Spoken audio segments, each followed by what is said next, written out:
Huwag mo akong ginaganyan. Hindi mo ako kabarkada. Ano pa? Ako Meron ang pa nanay next. mo. Hindi kita pinalaki para sagutin mo ako ng ganyan. O, isa pa. Ako nanay mo. Ay, si Miss Maribel. Yan ba yung line mo, Miss Maribel? Kailan ka pa natutong magsalita ng ganyan? Nako, I'm sure nung maliliit pa kayo, nabigyan kayo ng ganyan mga klaseng linya ng inyong mga magulang. Sino nagturo sa'yo yan? Oh, sino nagturo? Wala akong tinuro sa'yo ganyan. At ngayon naman, ang ating mga anak naman, kung kayo po ay may mga anak, napagsabihan nyo na ba ng ganyan ang inyong mga anak naman? Nag-perfect circle na, di ba? At habang po sila ay lumalaki, nagsisimula na rin silang magtanong, mga tuwiran, at sabihin ng kanilang mga saloobin. Ang tanong, normal lang ba ito bilang bahagi ng paglaki nila o hindi dapat pinapalampas ang mga ganitong pangangatuwiran gaya ng hindi pagpapalagpas ng ating mga magulang sa atin nung tayo'y maliliit pa. Kaya ngayong umaga sa Mama Piece of Advice, isang ina po ang sumulat sa atin upang ikonsulta ang madalas na pangangatuwiran ng kanyang anak. At narito po ang kanyang liham. Sabi niya, Dear Mama P, ako po si Helen, 45 years old, at ina ng 13-year-old na si Stacy. Nitong mga huling buwan, napapansin ko na laging may pangangatuwiran si Stacy sa mga bagay na ginagawa niyang mali. Tulad na lang halimbawa, kapag sinabi kong linisin mo ng kanyang kwarto bago mag-cellphone. Kapag hindi niya ito sinunod, natural magagalit ako at dito na po siya magsisimulang mga tuwiran. Kaya naman kapag naman may mali siyang nagawa at tinatama ako, ay mga ngatuwiran pa rin. Magalang naman po ang anak ko, sa katunayan, bago siya mga tuwiran ay tatanungin muna niya kami ng daddy niya kung okay lang bang mag-explain. Gumagamit din siya ng po at opo, pero mataas ang tono ng kanyang pagpapaliwanag. Maituturing na po bang pambabastos ito o maling pangangatuwiran? Ano po ba ang dapat kong gawin para maturuan siya ng tamang paraan ng pakikipag-usap sa amin? Lubos na gumagalang, Helen. O, eto na, Mami Helen, bibigyan na natin ng solusyon ng iyong problema. At upang tulungan pa tayo, mas maunawaan pang sitwasyon ni Mami Helen, kasama po natin ngayong umaga ang favorite parenting and relationship consultant nating si Miss Maribel Dionisio. Miss Maribel, good morning at welcome Good morning, back. Pia. Naku, maganda itong kwento. Problema ng maraming magulang. Laso na 13 anyos siya, no? Oo. So, nagti-teenager na talaga. Yes. Doon nagsisimula, no, Miss Maribel? Minsan, ano pa lang 8, 9 years old, nagsisimula na silang parang nangangatwiran. Pero actually, nagpapaliwanag sila, pero sa paraan na parang hindi sanay ang magulang. Aha. Kasi yung edad ni Mami, siguro yung henerasyon na yon, pag sinabi ng nanay, ito, sunod ka lang. Tama. Wala ka nang sasabihin. Tama. Pero itong mga kabataan na to, kasi maraming impormasyon ngayon because of technology. Yes. So marami silang narinig, so nagpapaliwanag sila. Correct. Pero ang sabi ni nanay, dapat bang turuan? Yun ang dapat niyang sabihin. Yes. Anak, gusto kong makinig o marinig yung mga sinasabi mo, pero ito yung paraan ng pagsasalita. Correct. Na may respeto, yung boses niya babaan, di ba? Yung tono. Oo. Kasi, di ba, we're training them for real life. Totoo. So, syempre, sa tunay na buhay, hindi naman pwedeng hindi ka marunong mag-explain. But, of course, we have to teach them how to explain in a calm, rational, and respectful manner. Kasi ayaw naman natin silang lumaki na, di ba, parang disrespecting people. Correct. So, isa yan doon sa tatlo na parang solusyon sa nanay natin. Yung you have to set expectations. Yes. Ito yung paraan na pagsasalita. Ito yung pwede mong gawin, ito yung tono, nakita ko sa'yo kahapon, kunyari nakita mo kahapon o kanyang umaga, yung magandang pagsalita, ganun yung sanang gawin natin. At pwede kang magsalita, hindi naman nangangatwiran lagi or talking back. Pero pag may rudeness or parang mataas ang boses, syempre, parang Yun ang kailangan i-check. yun, i-check. Oo. Hindi So, yung giving explanations per se. Oo, Yung oo. paraan ng pagbibigay ng Kadalasan, explanation. paraan naman ang problema. Tono lalo na. Oo. Kasi tone of voice is 75 to 80% of the message. Yes. So, pero si nanay din, check rin niya ang kanyang tono. Kasi kanino pa matututo yun kung hindi sa atin din? Exactly. Baka kay ano rin, nanay o yung mga ibang tao sa kapaligiran, baka ganun din ang pag-uusap. So the second one is, after setting expectations, modeling. Are you Correct. a good model as a parent? Correct. Kasi hindi mo pwede sabihin, huwag mo akong gagayahin. Eh wala, ganun talaga ang parenting. Do gagayahin. as I do, not as I say. Di ba? Ganun nangyayari sa mga bata di ba? Kasi ikaw talaga yung unang teacher nila. Totoo. Pero, Miss Maribel, dun sa, depende rin sa pangangatuwiran yung pag-utos na, you have to, ng Fix, household chores.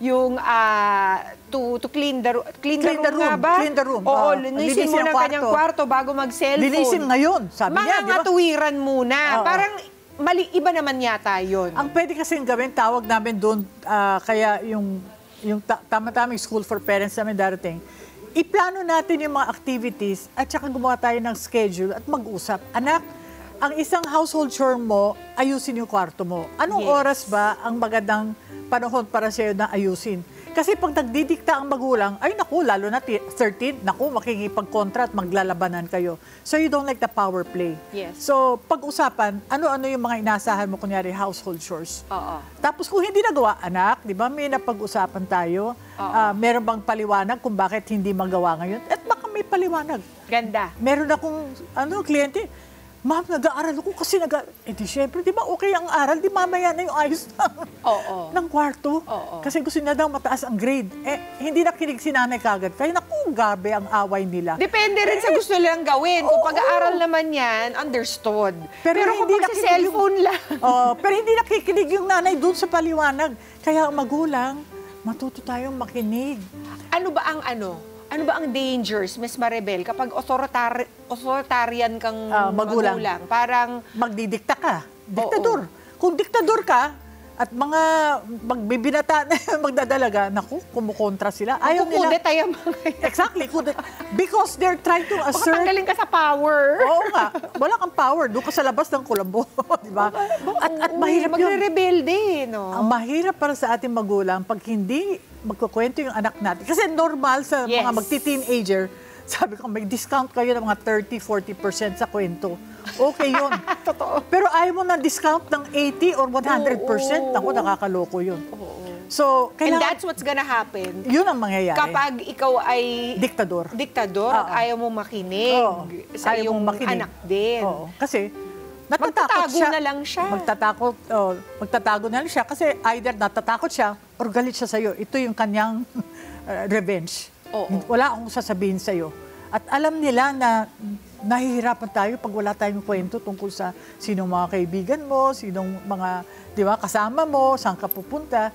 Eh yan yung mga tanong natin na impormasyon, importante sa atin later on na teenager. Kaya ngayon pa lang tayo, mga bata pa yung mga anak natin, less than 10, kailangan matuto tayo ng tamang pamaraan ng pagsasalita at pakikinig. Para magsalita din at Correct. makinig sila. Oo. At saka, ano ang nagagawa? Kasi alam mo, lalo ng mga henerasyon ngayon, all they want is to be seen. To be Diba? heard. To be Oo. seen, to be heard. Oo. Yan ang mga battle cry ng mga yan. Kaya kasi totoo yan, pwede silang mga ngatwiran dahil galit sila sa'yo. Hindi mo ako pinapakinggan, mga ngatwiran ako. So it is their revenge. That's why, yung paglalaan ng oras, undivided attention, daily for each child, napaka-importante. Para hindi tawag natin doon misbehavior They will misbehave when they are not getting what they like. And they can use pangangatwiran as their technique. Bakit nga ba, Miss Maribel, nagbago ang mga panahon? Kasi nung mga panahon ko, nung bata pa ako, bawal talaga sumagot. Ang tawag dyan, sagot, hindi pangangatwiran. Yung parang, yung i-defend mo lang yung Sarili mo. yung actions mo. Or Or kung minsan kukwento ka lang, pero pag nagsalita ka, uy, stop! Di ba? May ganon. Oo, bakit ba nung mga sinaunang panahon ang parenting ay ganon? Parang Wala pa silang information age nun. 'di ba? You should be seen and not heard. Yes. 'Di ba? Yes. Don't talk unless don't speak unless you're spoken to, mga Correct. ganon. Correct. Pero ngayon, maski nasabihin magsalita ka, pero lagi mo sinasabi, nangatwiran ka, nagsasalta ng hindi maganda, they might keep quiet forever. Ayun na nga. Ngayon ayaw naman, gusto mo magsalita sila kasi ang pangamba mo ay hindi sila magsalita at hindi mo alam kung ano nangyayari sa mga buhay nila. Kaya may mga magulang kaming ganyan, maski na na sila yung mga anak nila ay 15 or 25, nag-a-attend ng aming seminar, Maribel, kasi hindi na sila nagkukwento. Sige, tuturuan namin kayo kung paano maengganyo sila na magsalita at makinig. At paano ka dapat makinig at magsalita sa mga anak mo. Kasi change can happen. Pero ang magulang ang dapat manguna na baguhin yung kanyang estilo sa communication skills, pakikinig at pagsasalita. Oo, kasi iba yung pagpapaliwanag at saka iba yung wala ng respeto, di ba? There's always a correct way of doing it. At kung kilala mo, yung anak ko nga isa noon sabi ng kaibigan niya, alam mo, parang hindi maganda yung pagkwento mo sa nanay mo. Ako daw, yung magkwento ng anak ko sa akin. So, tinanong ko to sa anak ko, teenagers noon sabi ko, sinabi ng kaibigan mo ganito, totoo ba yun? Sabi niya, no, ma'am. Sabi ko, oo, alam kong hindi nga totoo yun, kasi kilala kita. So, yung magulang, kailangan kilala niyo yung mga anak niyo, kung ano yung talagang sinasadya, at kung ano yung normal lang siyang ganong magsalita. So, pinagpaliban ko for a while. Pero that was an opportunity, sabi ko sa kanya, pero kung pwede mo pagandahin yung tono mo at boses mo, I will appreciate it. Diba? So, may mga ganon moments na pwede tayong magturo din. Oo. So, model the behavior. Set the expectations. Set the expectations. And then, create that environment of open communication. Kasi gusto ng bata magsalita. Open communication, encourage them to listen. Paano i-encourage yung open ng communication, Miss Maribel, lalo na yung mga 13 pataas? Naku, one-word answers. Pag one-word answer, ibig sabihin ayaw na nila magsalta. Meron kang estilo bilang magulang, kailangan mong baguhin. Oo. Kasi pwede pa silang mag one or two sentences. Hindi na paragraph yun. Paano, Miss Maribel? So, kunyari... halimbawa, kasi siguro mali rin yung tanong. Sample. Parang, how was school today? Masyadong malawak yung tanong nyo. So, ang tanong ko doon... So, ang sagot niya ay, it's okay. good. The same as yesterday. Bakit pa sabihin? So, ang tatanungin ko... Specific? Specific. Oo. Ano yung parang nakakatuwa o natuwa ka sa school ngayon? Meron ba? O meron bang nagpalungkot sa'yo sa school ngayon? So, i-address mo, gumamit ka ng adjective, ika nga, no? Mad, sad, glad, or angry. Meron bang nakakagalit sa school ngayon? Na And then, dapat marunong tayo na by installment, huwag tayong ratatatata kasi ayaw ng mga teenager yon or mga bata. So, mga 3 minutes by installment, kailangan natin gawin yon. Oo. Yes. You can only keep them for so long. Yes. Oo, totoo. Napapansin ko yan sa 13 years. At saka walang ambush, ha? Huwag ka mag-ambush. Ang magulang mahilig mag-ambush kasi meron yung pananaw ng magulang. Ako yung magulang, I dictate, I control, I can manage it. So, my time, not your time. Pero walang respeto yun Kailangan may respeto sa bata. Anak, pwede tayong magkwentuhan or tungkol sa, ibigay mo na yung subject, tungkol sa project mo or sa baka mami sabihin, bakit may ginawa akong masama? At saka pag sinabi nilang, I'm not ready to talk, I'm not ready to talk. Kailangan natin respetuhin. Pwedeng, subukan natin mami ang gabi ng alas 6, kung ready ka na. Kasi kung di, pwede natin i-reschedule. Huwag mong ibibitawin yun na parang whenever, kasi mahirap Laging sinasabi dati ng mga magulang, hindi ako, yun, katulad nung line natin kanina, hindi ako barkada mo, don't talk to me that way. Okay lang ba sabihin yun, Ms. Maribel? Isn't that what we want nga? Yun nga yung gusto natin Oo nga. Tayo yung pagtapatan, tayo yung hinga ng advice. Yes. Pero kung mo na sabihin barkada, kasi hindi naman talaga barkada, magulang ka pa rin. Pero sabihin mo na lang, alam mo, anak, narinig ko sa'yo kahapon, maganda yung pagsalita mo. Yung ganun ang gusto ko sana. Sabi nga nila, sa 20% na sasabihin mong negative, dapat meron ka ring naisabing 80% na positive. Positive din. Oo. Di ba? Oo. Yes. At Tungkol saka sa- catch them doing good. Napakahalaga yun. Kasi kung puro nega tayo ng nega, nako, di nega din sila sa atin. At the same time though, Ms. Maribel, halimbawa, pag sinasabi nila delayed obedience is still disobedience.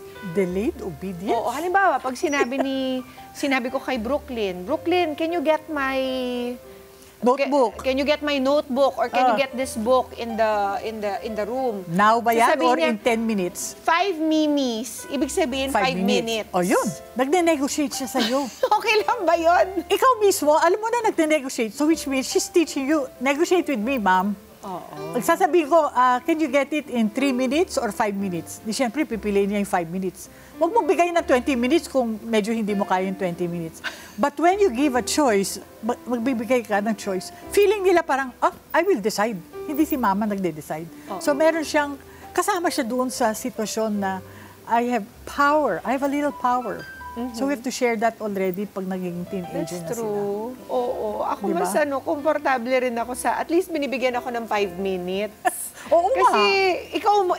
ikaw nga rin eh. Kung Oo meron nga. kang ginagawa, tapos may nag-utos sa'yo to do something, gusto mo munang tapusin ito. Pero at least, magbibigay siya ng oras. Para hindi yung kailan ba, Want to sawa. kailan ba ako yung obey nito, di ba? At least alam mo, in 5 minutes. O, di ba? At saka baka sa likod ng isip mo, kung nanay ko yan, sumunod na ako, I drop everything. But they're not like that now. Diba? At saka, kailan po maaasahan ng mga magulang maging ganito ang kanilang mga anak? As early as, you said 9 or 8 or 10? 9, preteens, maaga ngayon eh. Ang mga young people. That's why yung mga magulang, kailangan mag-aral habang bata pa yung mga anak nila. Kasi it takes time to learn. Kaya itong School for Parents namin na 8 weeks, 8 sessions and 8 videos. Online naman to eh, so hindi Uy, sila lalabas. Oo.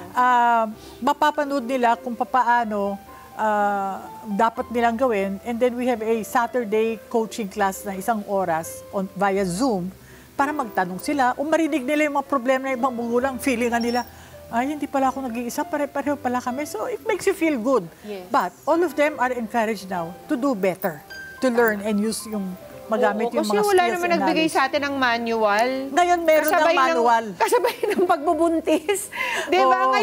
Ngayon lang natin, nagka-catch up lang tayo ngayon dahil nakikita na natin yung signs. Yes. And gusto natin ito maagapan bago pa ito lumala. Di ba? Alam mo ngayon, may mga mag-attend. Kasi nga, we start itong May 17. So, pwede sila mag-sign up sa Facebook ng Love Institute. Pregnant pa lang, mag-attend na. First That's pregnancy. good. That's It's, good. di ba? That's good. Kasi parang nung paglabas, medyo alam mo na kung ano, you're already, kasi it takes time for us to change eh. So, hopefully bago mag 1 year old yung anak natin, we are better na and we can use it. Parang yun, no? Pag gumagalaw, nag-change lang ng diaper nun, naalala ko. Pinapalo ba yung bata? Wag kang gagalaw. Pinapalto ko. Pero hindi, sasabihin natin, ay, gusto mo maglaro. Pwede, wag ka munang gagalaw para palta ko yung lampin, tapos maglalaro tayo. Alam mo, nakikinig ang bata. Ginawa ko yan doon sa anak mo. Nakikinig. You make a Grabe, no? request. Oo. Napaka-harsh nung mga unang panahon. Di ba? Palo. Kaya Miss Maribel, mabuti pa at imbitahan mo na ang ating mga kada. At payuhan mo na pala natin si Mami Helen. Para sabihin ni Mami Helen, nagtsikahan lang kayo dyan. So yung kay Mami Helen, yung expectations nga, yung mga inaasahan natin, kailangan sabihin na, anak, ito yung paraan ng pagsasalita. Yes. Pangalawa, Mami Helen, ganun ka rin ba magsalita ng maganda paraan? Tama. Na parang kausap mo yung Model kaibigan it. mo na maganda ang tono ng boses mo at yung mga salita mo. At saka walang ambush, mag-request ka. Okay? And then yung pangatlo, yung mag-aral tayo tungkol sa pamaraan ng Yes. pagsalita at pakikinig and create that home environment at sabihin, ito yung paraan natin magsalita at makinig sa isa't isa. So, magiging mas maganda ang sitwasyon. Alam mo, gusto naman ng mga bata yan, kaya gawin natin. And it's better, happy din tayo, hindi na tayo mag-aalta presyon. Tama. Diba? Oo, maganda Happy yan. tayo. Have a dialogue with your children, Yes. diba? Mabuti nga't may dialogue eh. Oo. At hindi nagtatago. To stay happy and beautiful. Yes. Gusto natin natin lahat yan. Anti-aging yan pag walang problema. Exactly, anti-aging yan, Mami Helen. Kaya, Miss Maribel, invite mo na po ang lahat ng mga parents natin to join your parenting seminar. Kailan po magsa-start? Okay, so batch 12 of the School for Parents is on May 17. So ngayon pa lang sila sign up na sila sa Yes. Facebook ng Love Institute. At itong Sabado, we will be talking about expectations. Meron na kaming Zoom session this Saturday, May 10.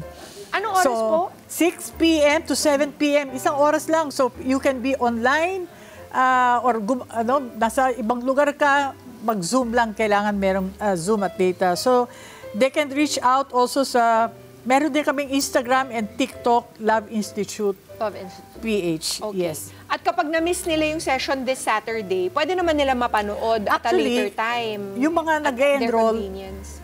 are given the video, they watch it anytime. Hopefully before Saturday para alam nila yung pinag-uusapan. Pero kung they can watch it, the 30 to 40-minute video at their convenience. Oh, okay. Pero yung 1-hour Zoom class on Saturday, nakakatulong yun daw sa maraming magulang, sabi nila. Okay. In addition to the video. Oo.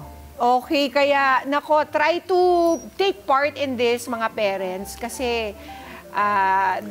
Investment ito for good mental health. Nako, ang grabe for magbayad yourselves and for your children. Yes. Di ba? Oo, di ba? Oo. Gagamitin ng mga anak mental health issue kasi si nanay. Oo, ang dami nilang sinasabi. Oo. Tsaka kailangan i-counter din natin yung mga napapanood nila online. Bantayan natin. Di ba? Kailangan Yes. talaga. Kaya, Yes. Miss Maribel, anything else you want to tell Arcadas about? It's fun to really enjoy our children, not Yes. only the teenagers, pati young adults. Yan yung daughter ko nga nandito. Pwede niyo makausap later ang mga anak namin. Parang what really helped kasi pwede naman baguhin ang sarili natin. Maski na yun ang kinalakan natin sa ating pamilya. Tama. Baguhin na natin para mas masaya ang pamilya and for the mental health of everybody. At saka it's very interesting to hear yung kanilang way of thinking. Yes. Yung mga ideas nila. Oo, 'Di ba? Kaya keep an open mind lang, mga parents, and then i-coach na lang natin sila to keep the tone and the way they say it still respectful, Correct. 'di ba? Kaya eto po ang aming mga pieces or piece of advice. Pakikinig na may pag-unawa, bigyan po ng pagkakataon ng anak na magpaliwanag. Hindi lahat ng sagot ay pamimiloso po. Oo nga, tama. Minsan may sense naman po at doon natin sila mas maitutuwid ng maayos. Second piece of advice, pagpapakita ng halimbawa. Gusto natin na magalang, na sagot, dapat magpakita rin po tayo ng magalang na tono sa pagtutuwid. Mahalagang makita nilang posible ang maayos na pag-uusap. At third piece of advice, pakipag-usap. Hindi po pakikipag-away. Ang mga anak ay natututong mga tuwiran habang lumalaki, pero ang bukas sa komunikasyon, ang susi, para makausap sila ng hindi na uuwi sa sigawan o pagkakasamaan ng loob. Galing mo, Pia. Ay! 3-piece. Galing ng yes, at saka kada umaga. nakasulat dyan. Pwede nila ko na ng picture para, di ba? Yes. Anything to help our totoo. parents. Sabay-sabay tayo. We're on the same boat. Yes, yes. Kaya maganda na natututo tayo together. Katulad sa mga ekspertong katulad ni Miss Maribel. Maraming salamat po again Yeah, you're for welcome. joining us this morning. At mga kada, kung anak po ninyo ay nangangatuwiran, huwag agad ituring na kalaban. Sa halip, tignan ito bilang oportunidad para turuan sila kung paano makipag-usap ng maayos at gagamitin nila yan sa future nila. Mga Kanet 25, this is Pia Guanyamago. For more Kada Umaga updates, please click the subscribe button and follow us on Net25 social media pages at Net25 TV and at Net25 Entertainment Facebook page. See you guys. Bye!